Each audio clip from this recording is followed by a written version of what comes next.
The sky over Onondaga Lake was slowly darkening, turning from dusky blue to deep indigo. Only a thin streak of sunset still illuminated the horizon as Likoi Hemming turned off the engine of his SUV in the deserted parking lot by the lake. Sitting next to him in the passenger seat was his wife, Alyssa. Her blonde hair seemed almost silver in the coming dusk. This place was special to them.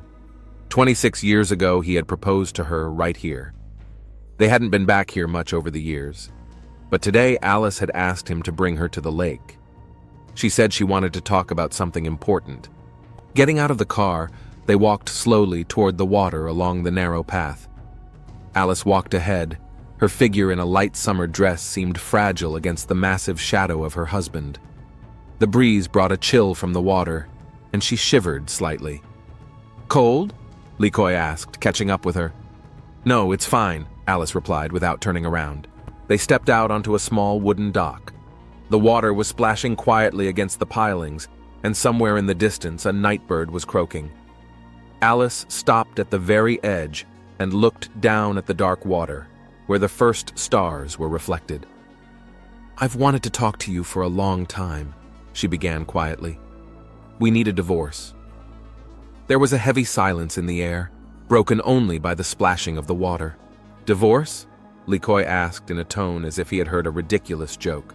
26 years of marriage, and you suddenly decided that we need a divorce? Alice took a deep breath. She had imagined this moment 1,000 times, and still she was scared. But there was nowhere to retreat. "I fell in love with another man." Likoi froze. Not a single muscle on his face did not tremble, but something changed in his eyes. Alice remembered that look. He had only looked like that a few times in all the years of their marriage, and every time it didn't bode well. "Who is he?" "It doesn't matter," Alice shook her head. "Who? Him." Likoi enunciated the words as forcefully as if he were hammering nails in. Alice straightened up. If she was going to take this step, she had to go all the way. "Ian Dorsey," she said quietly. Likoi didn't scream. He didn't explode with rage. He simply nodded slowly, as if he had received confirmation of a long-held suspicion. "Dorsey." The name sounded like a swear word. "The bandit who has half of Syracuse by the throat. Is that the scum you chose over me?" "He's not what you think he is," Alice began. "No, he's worse," Likoi's face contorted. "Are you mad, Alice? Or do you just want to humiliate me?" "I just want to be happy," she said quietly. For a moment, she thought she saw a flicker of pain in his gaze, but only for a moment. Then his face petrified. "You'll never leave me for him." The first blow caught her by surprise as Likoi's fist came down on her temple. Alice staggered, her eyes darkening. She tried to pull back, but his hands were already around her throat. "No, Likoi," she wheezed, trying to tear his fingers away, but he was too strong. His eyes burned with a fury she had never seen before. Alice felt her body lift off the ground. Likoi picked her up as if she weighed nothing and threw her into the water. The cold burned her body. She tried to swim out, but Likoi was already beside her. His arms closed around her neck again, now underwater. "If it's not mine, it's no one's," he murmured, pushing her deeper and deeper. Alice struggled desperately, but his grip was too strong. Water began to fill her lungs. Her instinct for self-preservation made her stop resisting. She pretended to faint. Alice took the risk. Likoi must believe she was dead. The grip on her throat loosened. Alice forced her body to go limp, allowing herself to slowly sink deeper. Likoi was still there. She could feel his presence, though she could no longer see through the murky water. Her lungs burned from lack of oxygen, but she knew not to surface. Not now. Her life depended on it. Alice felt the bottom of the lake with her hands and slowly, trying not to create a disturbance on the surface, crawled toward the thickets of reeds. Minutes seemed like an eternity.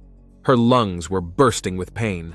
Finally, she reached the reeds and with trembling hands grabbed one stalk and broke it. It was hollow inside, a natural breathing tube. Alice gingerly poked the end above the surface of the water and took her first desperate breath. Air! The life-saving air filled her exhausted lungs. She lay in the silt, barely holding the end of the reed above the water, and breathed. Alice did not know how long it was before she ventured cautiously to raise her head above the water. The shore was empty. Lycoi's car was gone.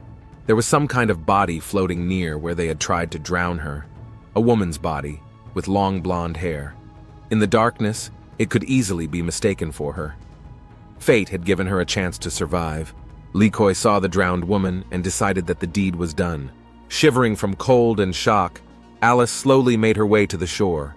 She needed to get to the city, to the agreed meeting place with Ian. But first, to find the strength to walk.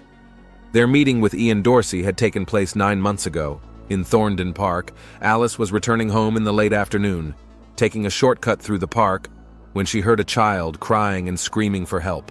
Without thinking, she turned off the lighted path. In the semi-darkness, she saw a drunken man dragging a crying teenage girl behind him. "Let her go!" Alice shouted, running closer. The man turned around, his face contorted with rage. "None of your business, bitch! Get out of here! Help me!" the girl sobbed. "He is my stepfather, he wants—" She didn't have time to finish. The man swung to hit her. Without thinking about the consequences, Alice rushed between them. She pushed the man away and covered the child with her. "Run!" she told the girl without turning around. The stepfather swayed but quickly regained his balance. He was large, drunk, and furious. "You're a dead woman!" he growled, looming over Alice. She prepared to defend herself, but at that moment, a figure emerged from the darkness. "You got a problem with women, buddy?" A low voice with a faint accent asked. A man in an expensive suit leisurely stepped closer. He was of average height, but there was something about his posture that made him seem taller. Brown hair with graying, straight features, cold, gray eyes. "Stay out of this," the stepfather snapped at him. The man in the suit smiled, but the smile didn't touch his eyes. "Are you all right?" he asked Alice, completely ignoring the drunk. "Yes," she nodded. "But the girl—" The man nodded, took out his phone and dialed a number. "Marco, meet me at Thorndon Park, North Neighborhood, quickly, and send someone to take care of the baby." He put the phone away and looked again at his stepfather, who had suddenly lost all his aggression. "Wait, you're Dorsey, aren't you?" "Now get out," the man said calmly. "And if I find out you've laid a finger on another child, you'll be found in pieces all over the state." The stepfather backed away, then turned and ran away. "Thank you," Alice said. "I'm Alice Hemming. Ian Dorsey." The man introduced himself, extending his hand. Their gazes met, and Alice felt something strange, as if an electric shock ran between them. She knew who Ian Dorsey was. Their whole encounter seemed unreal, as if fate had decided to play a cruel joke on her. "It's not often you meet a man who's willing to risk himself for a child he doesn't know," Ian said. "And you?" Alice asked. "You intervened too, didn't you?" Ian smiled, sincerely this time. "I confess I've been watching you for a long time. You come through here every night. I usually just keeping the neighborhood safe." A few minutes later, 2 men of athletic build appeared. One of them took the crying girl to the car. "We'll find her mother and make sure her stepfather doesn't hurt her again," Ian said, noticing Alice's concern. "Why are you doing this?" Alice couldn't contain her curiosity. Ian looked at her with a strange look. "Because I can," he answered simply. "Let me walk you home, Mrs. Hemming." It was the first of their many meetings. Ian was the complete opposite of Lykoi, attentive, calm, able to listen. Gradually, Alice was getting to know the real him, a tough businessman with a criminal past and present. But his cruelty never touched the innocent. He had his own code of honor, which he strictly followed. Their relationship was developing at a leisurely pace. Alice couldn't deny the growing feeling for this complex man. There was a strength in him, no less powerful than Lykoi's, but channeled differently. Ian protected what he considered his own and was ruthless to his enemies, but never took his anger out on the weak. His men were distrustful of her at first, believing her to be just another one of their boss's hobbies. But gradually they noticed how Ian changes near her, becomes softer, sometimes even smiles. For Alice herself, the relationship with Ian was a breath of fresh air after years of stifling marriage. And now she was walking through the woods, soaked to the skin, her throat sore and her head buzzing with shock. Their agreed-upon meeting place was at a motel on the outskirts of town. By the time she got there, more than 2 hours had passed. She knocked on the room door with a trembling hand. Ian opened the door and froze, his normally imperturbable face contorted with horror for a moment. "Jesus, Alice." He pulled her inside and locked the door. "What happened?" "Likoi," she wheezed, her voice barely audible after what she'd been through. "He tried to kill me." Ian sat her down on the bed, brought her a towel, and began gently wiping her wet hair. His movements were gentle, but Alice could see his hands trembling with restrained rage. "I told him about us," Alice continued. "I told him I wanted a divorce. He hit me and tried to drown me in the lake." "I'm going to kill him," Ian said quietly and calmly, and that calmness sent a chill down Alice's spine. "Tonight." Slowly. "No." Alice grabbed his arm. "He thinks I'm dead. I saw another body in the water, some woman. Likoi mistook her for me." Ian froze, looking at her with an expression she'd never seen on his face before. Admiration mixed with something akin to awe. "You didn't just survive. You deceived him," he said slowly. "How?" Alice told him everything. How she'd held her breath, how she'd pretended to pass out, how she'd used the hollow reed to breathe. "I was lucky there was another woman's body in there," she finished. "He didn't even bother to check. Just saw the blonde hair on the water and left." Ian looked at her as if he was seeing her for the first time. "You're an amazing woman, Alice Hemming," he said quietly. "But I still want to kill him." "And what would that accomplish?" she asked. "You'll go to jail, and I'll lose you." "No. Let Likoi think he's won. It will give us time." Ian hesitated. Alice could see the struggle on his face, lust for revenge against rational thought. "If not now, then later," he finally said. "One day he'll pay for what he did to you." "One day," Alice nodded. "But not today. Today we have to disappear." Ian reluctantly agreed. He made a few calls, and an hour later, his trusted man arrived at the motel with clean clothes for Alice and forged documents. "We're going to leave Syracuse," Ian said, as Alice changed her clothes. "We'll start a new life somewhere where Likoi won't find us." Alice nodded. She felt a strange mixture of emotions, fear, relief, and something else she couldn't put a name to yet. Perhaps it was freedom. That night they left Syracuse. The road took them farther and farther away from the city where Alice had spent most of her life. She watched the lights go by and thought about how irrational the twists and turns of fate can be. 9 months ago, she'd been the model wife of a respected businessman. Now she was officially missing, presumed dead, and sitting in a car next to a man she'd known for less than a year, but trusted more than anyone. Ian drove silently, occasionally casting concerned glances at her. In his eyes, Alice saw not only love, but something new, a deep, almost reverent respect. How she'd survived, how she'd outsmarted Likoi, had forever changed the way Ian looked at her, not just as a woman he loved, but as an equal, perhaps even someone he admired. For a woman used to being her husband's shadow, it was a strange but surprisingly pleasant feeling. The car raced through the night, taking them to new lives, new names, and new possibilities. Outside the window, dawn was beginning to break. Likoi Hemming was left behind, confident that he had rid himself of an unfaithful wife. But someday, maybe many years from now, he would learn the truth. And then it would be payback time. 7 years have passed since that July night at Onondaga Lake. Likoi Hemming, a prominent real estate developer and one of the most powerful men in Syracuse, stood at the window of his luxurious office. He stared grimly out at the cityscape, as if trying to find a hidden threat there. His business had doubled over the years. New apartment complexes, business centers, even entire neighborhoods had been rebuilt under his leadership. But Likoi himself has changed. "Mr. Hemming, your meeting is in 15 minutes, his secretary reminded him over the intercom. Likoi flinched, turning around abruptly. "Cancel the meeting," he threw irritably. "But this is the 3rd time you've rescheduled an investor meeting," the receptionist said cautiously. "I said cancel it!" Likoi shouted, slamming his fist on the desk. The secretary fell silent. The whole office knew. In recent years, the boss's mood had become unpredictable. Small mistakes of subordinates, which used to get away with, could now cost a place. There were whispers around the office that something was wrong with Hemming. He shuddered at sharp sounds, sometimes froze in the middle of a conversation, staring into the void, and, as the night guard said, often stayed in the office until dawn, afraid to go home.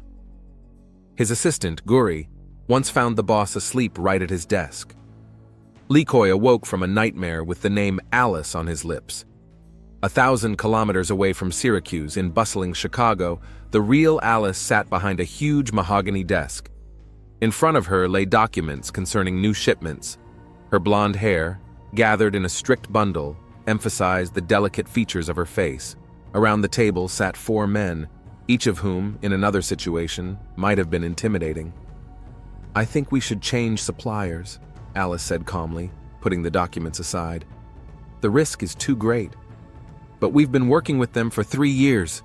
Kevin, a thick man with the face of a boxer, objected. "We've never had a problem." "Not yet," Alice nodded. "But the police have become overly interested in their operations. There are reports of an impending raid. It's better to be safe." There was silence in the room. The 2 men looked at each other. "I agree with Alice," said the third, Marco. "It's better to be safe." The door opened and Ian Dorsey entered the room. He hadn't changed much over the years, the same cold gray eyes, the same confident gait, except for the silver in his blonde hair. "How's the meeting going?" he asked, sitting down next to Alice. "We're discussing a change of supplier," Kevin replied. "Your wife is suggesting that the Rossi people be discontinued." Ian looked at Alice. "What are the reasons?" "The police," she answered briefly. "They're getting too close. There's a risk that we'll be next." Ian just nodded. "Then we change it. Kevin, prepare a list of alternatives for tomorrow." No one was surprised that the boss made the decision without even listening to all the arguments. Over the years, everyone had gotten used to it. If Alice thought something was right, then it would be so. And it wasn't just because she was Ian's wife. 3 years ago, it had been her decision that had saved them from a full-scale police raid that had ruined a competitor's business. A year and a half ago, she'd been the first to notice that a new partner was playing a double game and had managed to warn them of the danger. And 8 months ago, her plan helped avoid a war with a Mexican cartel while preserving territory and business. After the meeting, Alice and Ian were alone. He came up behind her, putting his hands on her shoulders. "You were right about the supplies," he said quietly. "I got a call today from an informant from the police. They're preparing an operation against Rossi." Alice pressed her cheek against his arm. "So we got there in time," she said. "As usual," Ian smiled, kissing the top of her head. "What would I have done without you? I'd probably be in jail," Alice said jokingly, but there was some truth in what she said. That same evening, the whole team gathered at Dorsey's country house. In addition to Marco and Kevin, there was Vincent, the muscular man in charge of force support, Thomas, the organization's lawyer, and a few new faces. One of them, Fred, had joined the team only a few months ago on Vince's recommendation. The table was laden with food. Alice always made sure that these meetings were not only work-related, but also warm, almost familial. She sat next to Ian, wearing a simple black dress that emphasized her elegance. "Did you hear we're having trouble with the club in Syracuse?" Thomas asked when the conversation turned to business. "Some inspections?" Marco nodded. "But it's not the first time. We can handle it." "I'm surprised the mayor didn't help," Kevin said. "He usually turned a blind eye to this kind of thing." "Maybe he was offered more money," Vince grinned. "Or scared," Marco added. "Word is some developer's going to build a huge shopping center there. They're buying out the whole block." Alice, who had been listening quietly, suddenly jerked forward. "Developer?" she asked. "Do you know who exactly?" "Not yet." Marco shook his head. "I'm finding out." Fred, who was sitting at the far end of the table, snorted. "Who cares who it is? We'll send a couple of guys to explain that this is our territory, and that's it." The old-timers on the team froze. Kevin coughed, choking on his wine. Marco shook his head slowly, as if to say, "What an idiot you are." Ian looked up from his plate, but didn't have time to say a word. "You're new," Alice said calmly, looking at Fred. "So I'll explain. We don't use force until we've studied the situation. That's the first rule. Maybe this developer can be negotiated with, or we can use the situation to our advantage, or not interfere at all if it would be more profitable to open a club elsewhere. Fred blushed. "I'm sorry, Mrs. Dorsey," he muttered. "I didn't mean to." "Just remember that," Alice nodded. "Vince, brief him tomorrow, and find out what's going on with that developer." Vince nodded, casting a grim look at Fred. He shrank back, realizing that making enemies of Alice was an unacceptable luxury in this organization. After dinner, when the guests had dispersed, Ian put his arm around Alice. "You were too soft on that guy," he said. "He's just inexperienced," Alice shrugged. "Besides, I didn't want to ruin dinner." Ian smiled, but his eyes remained serious. "It's not about dinner. You've changed over the years. You've gotten wiser. Remember how you insisted on eliminating Moretti when he crossed us?" Alice grinned. "I do. And I remember how you said we had to think things through first." "And you were right," Ian nodded. "If we'd taken him out then, we would have gone to war with the Italians. And now you're saying the same things I said." "Maybe I'm just a good student," Alice smiled. "Or maybe we're teaching each other," Ian said quietly, kissing her. A week later, Marco called with the news. Ian's face, listening to him, grew increasingly grim. "What happened?" Alice asked when he finished talking. "That developer," Ian said slowly. "It's Lecoy Hemming." Alice froze. A name she hadn't heard in 7 years sounded like thunder. "Are you sure?" she asked quietly. "Marco sent the pictures. It's definitely him." Ian looked at her anxiously, ready to see fear or pain. But Alice remained calm. Only her eyes darkened like a lake in a thunderstorm. "We need to decide what to do," she said. "It's up to you," Ian said firmly. "It's your right." That same evening, Alice called an inner circle of the team. Marco, Vince, Kevin, and Thomas gathered in Ian's office. There was no food or wine this time, just folders of documents and photos. "We have a problem in Syracuse," Ian began. "The developer who's making an attempt on our club is Lecoy Hemming." There was silence. Everyone knew who Hemming was. A big businessman, a man with connections in politics. But no one but Marco knew about his connection to Alice. "Usually in cases like this, we offer a deal or use pressure," Vince said. "But with his connections, that might be difficult." "We could just take him out," Kevin shrugged. "One shot and that's it." "And attract the attention of the feds?" Thomas objected. "Hemming isn't a street thug. He's a businessman with serious political connections." "Then we squeeze him financially," Marco suggested. "Find vulnerabilities and hit them." "I don't think this man can be negotiated with," Ian said quietly. "He has a history of treating those who get in his way." "What do you mean, boss?" Vince asked. Ian looked at Alice. She nodded faintly in agreement. "Lecoy Hemming tried to kill his wife 7 years ago," Ian said. "Drowned her in Onondaga Lake when she asked for a divorce." There was dead silence in the room. Then Kevin whistled softly. "How do you know?" he asked. "It wasn't on the news." "Because her body was never found," Ian answered. "Officially, she was reported missing, and Hemming is playing the grief-stricken husband. That, complicates matters," Vince frowned. "If he's capable of that, negotiations could be dangerous." "I agree with Kevin," Thomas said abruptly. "Maybe it would be easier to take him out. If he's already a killer, then—" "No," Alice said calmly. Everyone turned to her. "I have another plan," she continued. "Less bloody, but more effective." "What is it?" Marco asked. "Psychological pressure," answered Alice.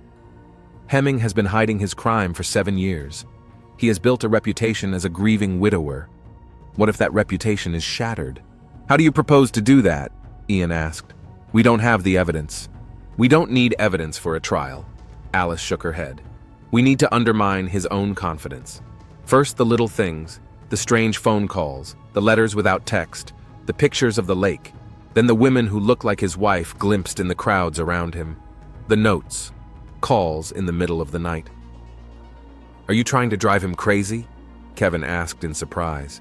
"I want him to start questioning his sanity," Alice replied. "And when he's on the verge of—" She was silent, and there was a tense silence in the room. It's unconventional, Marco said at last. But it could work. Reputation damage can be worse than physical elimination, Thomas nodded, especially for a man like Hemming. It would take longer, Kevin objected. What about the club? The club isn't important, Ian said. We can open a new one if we have to. That's not what's important right now. He looked at Alice, and everyone noticed the change in his gaze. Softer, almost tender. If we do this, we do it on your terms, he said. Alice nodded. Marco, Ian continued, you're going to go back to Syracuse and gather information on Hemming, his daily routine, habits, weaknesses. Thomas, find legal leads you can use to apply pressure. Kevin, look into moving the business out of the club. What if Hemming starts answering back? Vince asked. He might find out who's behind it. He won't find out, said Ian. We'll go through a third party. After the meeting, Marco stayed behind to talk to Alice alone. The boss didn't tell the whole truth, did he? He asked quietly. You know more about this Hemming than you're saying, don't you? Alice looked at him carefully. Marco had been with them from the beginning, from the night she had shown up, wet and shivering, at the motel on the outskirts of Syracuse. Yes, she said at last. I know more. How much more? So much that it has to stay between us. Marco nodded silently. He didn't ask further. Over the years, he had learned to respect her decisions. A week later, the first reports from Marco came in from Syracuse. Hemming lived in the same mansion in an upscale neighborhood of the city. His daily routine was predictable: office, business dinners, rare social events. But there were some oddities. He often stayed at work late into the night, avoided Onondaga Lake, and according to his staff, suffered from nightmares. The first phase of the plan began. Leakey began receiving strange phone calls, silence in the receiver, sometimes quiet female laughter. Emails came to his work email with no text, only pictures of the lake attached. White lilies, his missing wife's favorite flowers, were found in his office twice. He's on edge, Marco reported a month later. He canceled several important meetings, citing ill health. His assistant says he's become suspicious, always looking around. Once even yelled at his secretary for bringing lilies into the office. It's time to move on to the next phase, Ian decided. It was at this point that the incident with Fred occurred. The one, not knowing the whole story, started complaining to his colleagues at the bar that he didn't understand why the boss always consults his wife. He acts like she's some kind of saint. His words were relayed by Vince, who called Ian. I don't understand why the boss has to run around with that broad like that. Ian was quiet for a moment, then asked quietly, What did you do, Vince? Nothing. Not yet, he answered. Thought you might want to decide for yourself. Bring him to me, tonight. When Fred stepped into Ian's office, he knew something was wrong. The entire inner circle was gathered in the room. Alice was sitting in a chair by the fireplace, quietly observing what was going on. Vince and Marco stood on either side of her like guards. Fred, Ian said, I'm told you have some thoughts about my wife? Fred turned pale and threw a searing look at Vince. Boss, I didn't mean anything by it, he began. Just a few words at the bar. Had a few too many. What did you say? Fred stammered, seeing how tense everyone in the room was. I said something like I didn't understand why you always consult her on business matters. And the reason for this misunderstanding? I'm new, boss. I haven't learned to keep my mouth shut yet. Ian stood up and slowly approached Fred. Do you know why I ask my wife's opinion, Fred? He asked quietly. Not because she's my wife. It's because she's the best strategist I know. Ask Marco how she saved our people in Boston. Ask Kevin how she prevented a war with the Mexicans. Ask any of the old-timers and they'll tell you stories that will make your hair stand on end. There was silence in the office. Fred swallowed nervously. I didn't know, boss, he muttered. I apologize, Mrs. Dorsey. Accepted, Alice said calmly. For the first time. The next morning, Fred ran into Marco in the hallway. He gestured to him. Consider yourself very lucky, Marco said quietly. 2 years ago, a boy had disrespected Mrs. Dorsey. They found him the next day with his throat slit. The boss himself, Fred began. No, Marco shook his head. Not the boss. We, his people. Because we know what she means to him. and what she's done for all of us." Fred nodded silently, mentally cursing his long tongue. A day after the incident, Ian and Alice were discussing the next phase of the plan. "I'll fly to Syracuse," Alice said. "It's time to take a personal look at the situation." "It's too dangerous," Ian frowned. "If he recognizes you, he won't. I've been dead to him for 7 years." Ian hesitated. Alice walked over to him and put her hands on his shoulders. "Trust me," she said quietly, "like I'm trusting you." He put his arms around her, pulling her close to him. "I trust you more than I trust myself," he whispered. "But if anything happens to you, it won't," Alice said confidently. "It's just a reconnaissance mission. I'll be careful." The next day, the whole inner circle was convened. Alice presented a detailed plan for the next phase of the operation. When she finished, the room was silent. "This is more sophisticated than I expected," Thomas finally said. "It's even worse than murder," Kevin said. "You don't just want to destroy him, you want him to destroy himself." Alice smiled, a cold, almost predatory smile that rarely appeared on her face. "Exactly," she said simply. And in that moment, even Ian's toughest men looked at this elegant woman with a mixed feeling of fear and admiration, knowing that her revenge would be worse than any physical reprisal. "I'm flying to Syracuse tomorrow," Alice said, closing the folder with the documents. "It's time to show Lykoi that dead people sometimes come back." Lykoi Hemming returned home in the late afternoon. His mansion in the upscale neighborhood of Syracuse looked exactly the same as it did 7 years ago. 3 floors of white stone, columns at the entrance, a well-tended garden. Only now it was quiet and empty. The housekeeper left at 5, and there was no one else. After Alice's disappearance, Lykoi never remarried. He tossed his keys on the hall table and headed straight for the study. The last few weeks had been rough. First those strange phone calls, then the lilies in the office, then the letters with the pictures of the lake.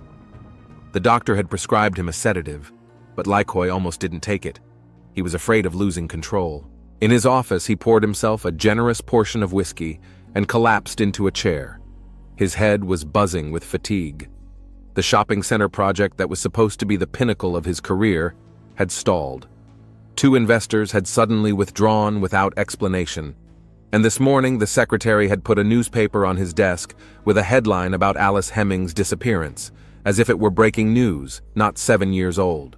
He took a sip of whiskey that burned his throat and tried to relax. Maybe he really needed a vacation? Or a change of scenery?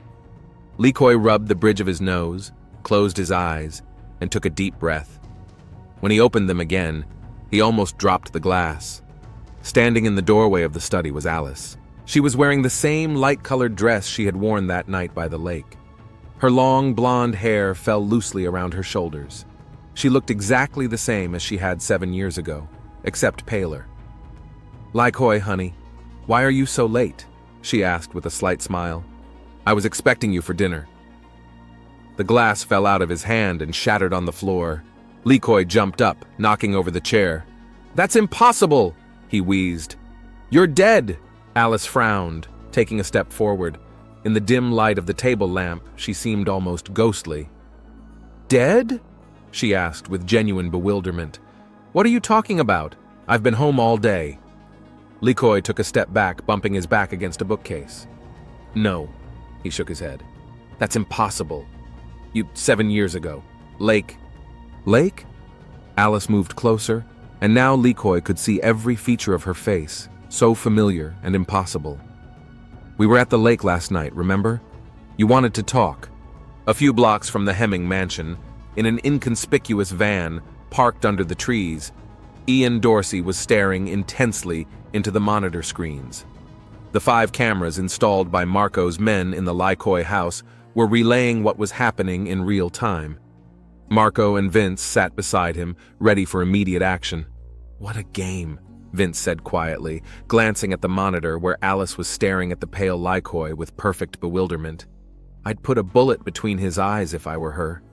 "That's the difference between you and her," Ian said, not taking his eyes off the screen. "A bullet is too fast, too easy." Marco nodded silently. He'd worked with Ian the longest, and he remembered how 7 years ago he'd been ready to tear Lykoi apart with his bare hands. If it hadn't been for Alice stopping him, Hemming would have been long dead. But her plan was far more sophisticated and more effective. While Alice kept Lycoy's attention in the study, unseen work was simmering in other parts of the house. 3 men from Ian's team, dressed in black, moved silently around the mansion, transforming it from the inside out. Ricky, a former decorator and now an expert in document forgery, was quickly and carefully changing the framed photos, adding an image of Alice next to Lycoy. Each picture was perfectly framed, no signs of editing, retouching, or splicing. Working in the second-floor bedroom was Maggie, a petite woman with nimble fingers. She arranged the women's toiletries, hung clothes in the closet, laid out books and magazines. Every detail was thought out, from the bookmark in an unread book to the half-empty bottle of perfume on the dressing table. The hardest job was done by Dan, the electronics expert. He discreetly switched documents in Lycoy's desk drawers, added receipts with Alice's name on them, changed entries in his personal computer. It was a job requiring jewel-like precision and attention to detail. All 3 worked in sync, keeping in touch through miniature headphones. They knew they had no more than half an hour while Alice kept Lycoy in the office, and they couldn't afford any mistakes. In the office, Lycoy looked more and more like a man losing his mind. He backed away from Alice, shaking his head. No, he mumbled. It's impossible. You can't be here. You've been missing for 7 years. Everyone knows that. Lycoy. Alice's voice sounded worried.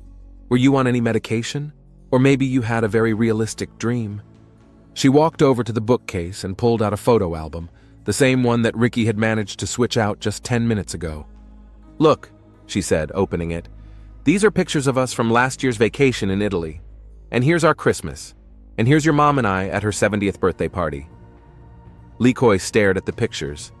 They were real pictures, taken over the last few years, but on them, where he used to be alone or with business partners. Now Alice stood next to him, smiling, alive, happy. It's fake, he breathed out. You couldn't have been there. You weren't there. You disappeared 7 years ago. Lycoy. There was fear in Alice's voice now. You're really scaring me. Maybe we should call a doctor. You seem to have some kind of memory problem. Alice heard Maggie's quiet voice in her earpiece. Bedroom's ready. I don't have memory problems, screamed Lycoy. You disappeared 7 years ago after you said you were leaving for Dorsey. Alice took a step back, her eyes widening in surprise. Dorsey? She interjected. Who's that? Lycoy, what are you talking about? IDs have been switched, Dan reported through the earpiece. Don't pretend! Lycoy grabbed her by the shoulders. Ian Dorsey, that thug you left with, the one who caused everything to happen. Lycoy, you're hurting me, Alice said quietly, but didn't try to break free. I don't know any Ian Dorsey. I am your wife. I've always been your wife. In the van, Ian pitched forward. Alice was too close to Lycoy, and he didn't like it. Maybe it's time to intervene, Vince asked, tensing up too. No, Ian shook his head. There's no signal yet. We're waiting. All the pictures on the walls have been replaced, Ricky reported. The facility is clear, Dan added, which meant there was no one else in the house and they could work in peace. The screen showed Lycoy letting go of Alice and recoiling as if from a ghost. That's impossible, he muttered again. You can't be here. This is some kind of nightmare. Maybe you're having a nightmare, Alice suggested softly. And now you're confusing the dream with reality? She went to the bar and poured him a new glass of whiskey. Here, drink this, she said, holding out the glass. It'll help you calm down, and then we'll talk. The living room and kitchen are ready, Maggie announced. Lycoy took the glass with a trembling hand. If you've always been here, he began, then why do I remember giving interviews about your disappearance? Why do I remember the police searching the lake? Why have I lived alone all these years?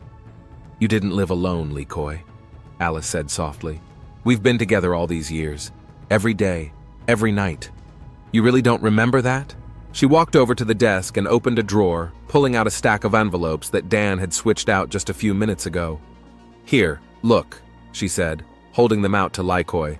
Our utility bills, in both our names. Here are our joint tax returns, Our tickets from last year's vacation. All the paperwork's in place, Dan confirmed through the earpiece. Lykoi took the envelopes, his hands trembling more and more. They were real documents with real dates and amounts. And Alice Hemming's name appeared everywhere, along with his own. "It's a forgery," he whispered. "It has to be a forgery. You can't—" He paused, looking at the photograph on the wall, the same one Ricky had replaced among the first. It was their formal portrait, he in a strict suit, she in an elegant dress. The date on the photo was 3 years ago. "See?" Alice said softly. "We commissioned this portrait for our 23rd anniversary. You really don't remember?" Lykoi looked at her with such despair that for a moment Alice felt a prick of pity. But that feeling was immediately replaced by cold determination. She remembered his hands on her throat, the icy water of the lake, the fear and helplessness of that night. "Honey," she said, moving closer, "you're scaring me. Let's just go to bed tonight. And tomorrow, if you don't feel better, we'll see a doctor." She gently touched his arm. Lykoi flinched but didn't pull away. Something resembling hope flashed in his eyes. "You really didn't disappear?" he asked quietly. "Were you always here?" "Of course," Alice smiled. "Where would I go? You're my husband, my life." In the van, Ian stared at the screen without looking away. His face was tense but calm. Next to him, Vince drummed his fingers nervously on his knee. "Boss, she's too close to him," he said. "She knows what she's doing," Ian replied quietly, though the jowls in his cheekbones said otherwise. On the screen, Lykoi suddenly pulled Alice to him and hugged her tightly. She didn't resist, letting him pull her against his chest. "I was so scared," he muttered. "I thought I was going crazy." "It's okay," Alice said softly, stroking his back. "I'm here. I've always been here." Then something happened that no one expected. Lykoi pulled away, took Alice's face in his palms, and kissed her. Not just touched his lips, but kissed her truly, deeply and demandingly, as one kisses a beloved woman after a long separation. There was dead silence in the van. Ian's face froze into an impenetrable mask. His hands clenched into fists so hard his knuckles turned white. Marco and Vince looked at each other, unsure of what to say. They both knew that any wrong move right now could cost Lykoi Hemming his life. And maybe not just to him. On the screen, Alice froze in Lykoi's arms. A second seemed like an eternity. Then she gently placed her hands on his shoulders and gave him a gentle squeeze, pulling away. "Lykoi," she said softly but firmly, "you need to rest. You're not yourself today." "I'm sorry." He looked embarrassed. I don't know what came over me." "It's all right," Alice smiled. "Shall we go upstairs? You need to get some sleep." In the van, Ian slowly unclenched his fists. His face was still expressionless, but Marco, who had known him for years, could see the storm of emotion in his eyes. "Boss," he began cautiously, "she's playing a part. It's part of the plan." Ian nodded silently. He knew it with his mind, but seeing another man kissing his wife was almost unbearable, especially when that man was Lykoi Hemming, the man who had tried to kill her. In the bedroom that Maggie had transformed into a family nest, Alice helped Lykoi remove his jacket and tie. Her movements were caring, but not intimate. "Lie down," she said. "I'll get you some water." "Will you lie down with me?" Lykoi asked, his voice a mixture of hope and uncertainty. "Of course," Alice nodded. "As always. I'll just take a shower." In the van, Vince couldn't take it anymore. "She's not going to—" "No," Ian interrupted him sharply. She would let him sleep, and then leave.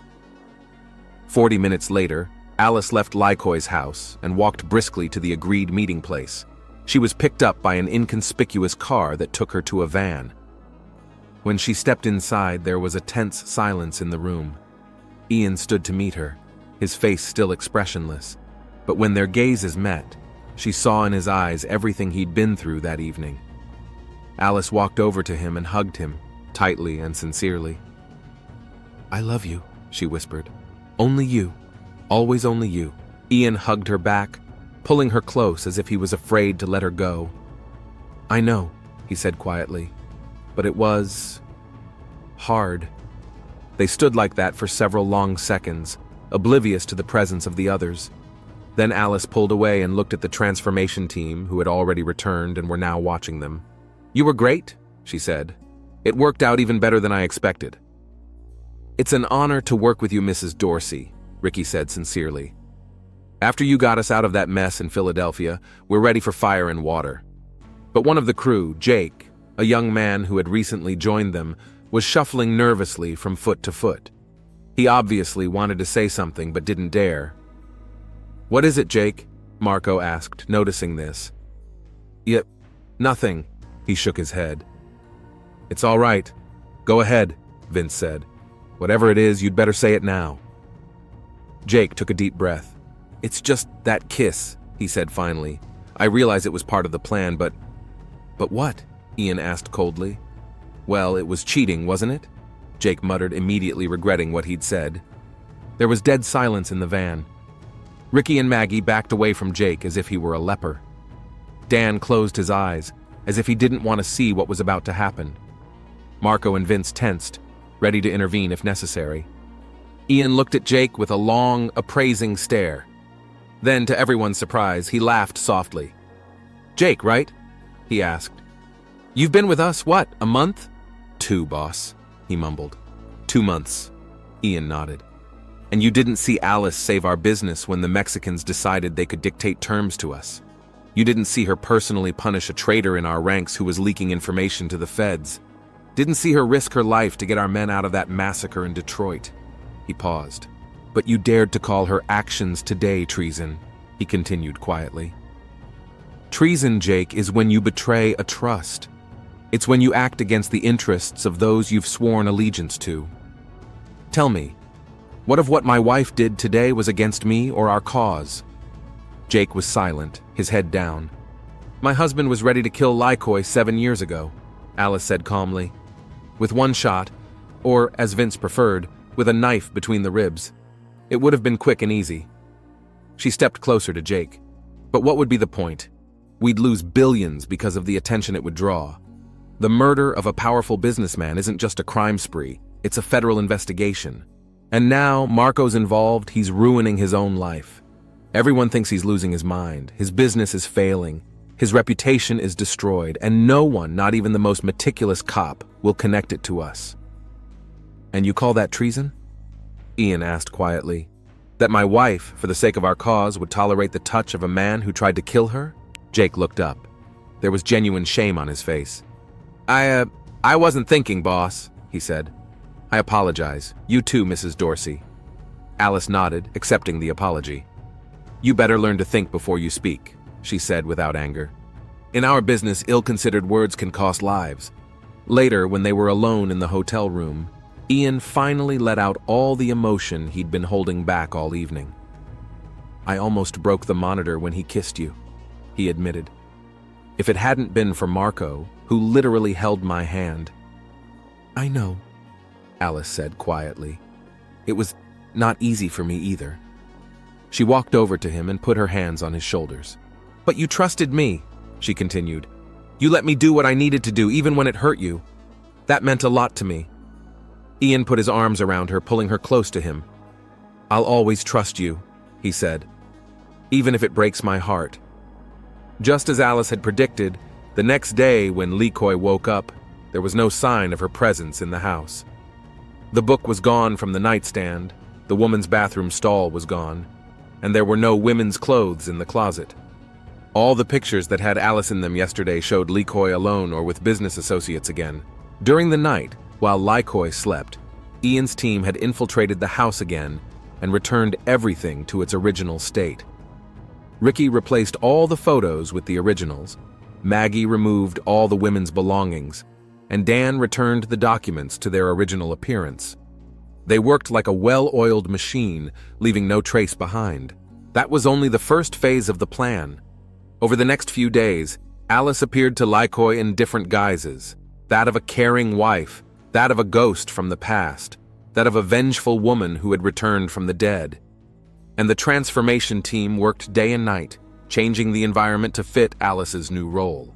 2 weeks later, the final breakdown occurred. At an important presentation of the new project, which Lycoi still decided to attend, he suddenly saw Alice in the crowd, in an elegant business suit, with a notebook in her hands. It was indeed her. Alice had decided to take the risk of appearing in public, knowing that in such an environment, Lycoi wouldn't be able to get too close to her. She smiled at him and waved her hand. Lycoi shouted, pointing at her, telling everyone that his wife was alive and following him. But when the guards arrived at the designated spot, Alice was already gone. Vince had cleverly led her out through the service exit. That was the beginning of the end. The media picked up the story, and soon Lycoi Hemming's name was all over the news. Successful businessman goes mad with grief. Hemming claims his missing wife is alive and stalking him. Investigation into Alice Hemming's disappearance may be reopened. His business began to suffer. Investors backed out of deals, partners distanced themselves, and the mall project was frozen. Lycoi's mental state was deteriorating daily, and soon his assistant insisted on a medical examination. The diagnosis was disappointing, a serious mental disorder requiring treatment in a specialized clinic. Lycoi was temporarily suspended from running the company. On their last night in Syracuse before returning to Chicago, Alice and Ian hosted a small dinner for the entire team. It was an evening of mixed feelings, pride in the work they had accomplished, and quiet relief that the operation had been successfully completed. After dinner, Alice and Ian stood on the shore of Onondaga Lake, the very place where 7 years ago everything could have ended, but instead a new chapter of their lives had begun. "Do you regret it?" Ian asked, looking out at the dark water. "Regret what? That we didn't kill him then? Or now?" Alice shook her head. "No, death would have been too easy a way out for him. What's happening now is the real punishment. To live in constant fear, to see everything you've built crumble, to lose your mind. It's worse than death." Ian put his arm around her shoulders, pulling her to him. "You're an amazing woman, Alice Dorsey," he said quietly. "Every day I thank fate for bringing us together." The next day they returned to Chicago. They were greeted by the whole team: Vince, Kevin, Thomas, and the others. The news from Syracuse spread quickly, and everyone wanted to congratulate the boss and his wife on the success of the operation. "I heard that Hemming has been committed to a psychiatric hospital," Kevin said as they gathered in the office. "His company's stock had dropped 30% in a week. And his competitors are already dividing up the territory," Thomas added. "The shopping center project is frozen indefinitely." "That club that started it all?" Ian asked. "What about it?" "It won't be closed," Marco grinned. The new inspector was more understanding. Everyone laughed. It was a small but symbolic victory. After the meeting, the team dispersed, some to the bar to celebrate, some to go about their business. Jake, the rookie who had thought aloud about cheating the night after the surgery, went to the smoking room on the roof of the building. Taking out his cell phone, he dialed his friend's number.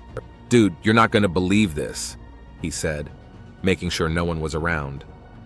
"Remember I told you about our operation in Syracuse? Well, our Bosnian wife was doing a lot of stuff there." He didn't notice the door to the roof open quietly, and Vince and Marco stopped when they heard what he said.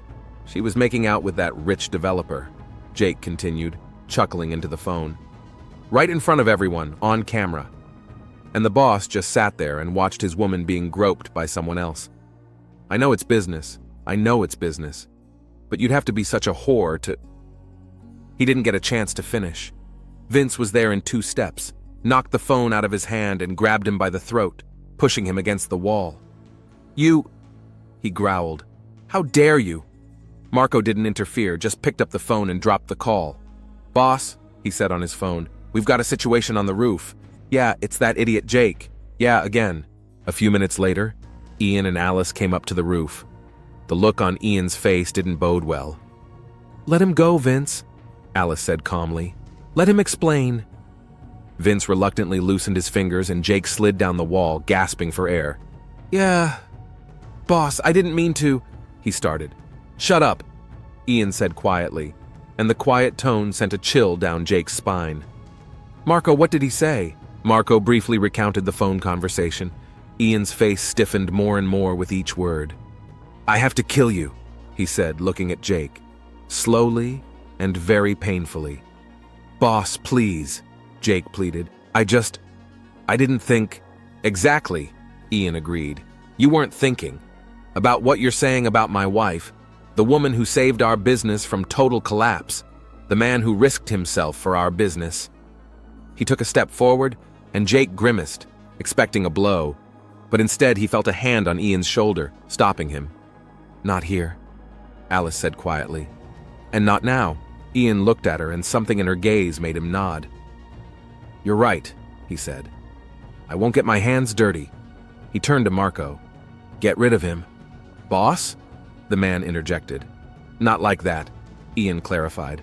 Just get him out of here, for good, so I never see him again. Marco nodded and picked Jake up by the scruff of his neck. But boss, he pleaded, where am I going to go? What am I going to do? That's your problem, Ian cut him off. Be thankful you're leaving on your own 2 feet, and only because my wife doesn't like messes. He turned to Alice and took her under his arm. Let's get out of here, he said. We still need to discuss the expansion in Detroit. They headed for the door, leaving behind a panicked Jake and a grim-faced Marco. Are you sure you don't want me to? Vince began, making a distinctive gesture with his hand across his throat. No, Alice replied calmly. He's not worth the trouble. And then, she smiled. I've already figured out where to send him. Where? Ian asked with interest. To Hemming, Alice shrugged. Let him work as an orderly in that clinic. He'll see every day what rash words can do. Ian laughed, putting his arm around her waist. That's why I love you, he said. You always come up with the perfect solution. That evening, in their penthouse suite, Alice stood at the window, looking out at the lights of Chicago at night. Ian came up behind her, putting his arm around her waist. What are you thinking about? He asked. That we did a good job, she replied with a satisfied smile, and that now we can focus on expanding in Detroit without looking back at Syracuse. Ian smiled, kissing her neck. Always thinking about the business, he remarked. Even now. Isn't that why you love me? She asked slyly, turning to him. One of many reasons, Ian agreed, pulling her against him. You and I are unrivaled when we're together, and we never will be. And in that moment, Ian looked at Alice with the same admiration he'd felt the first day they'd met, realizing that he'd never met a more worthy person, and he never would.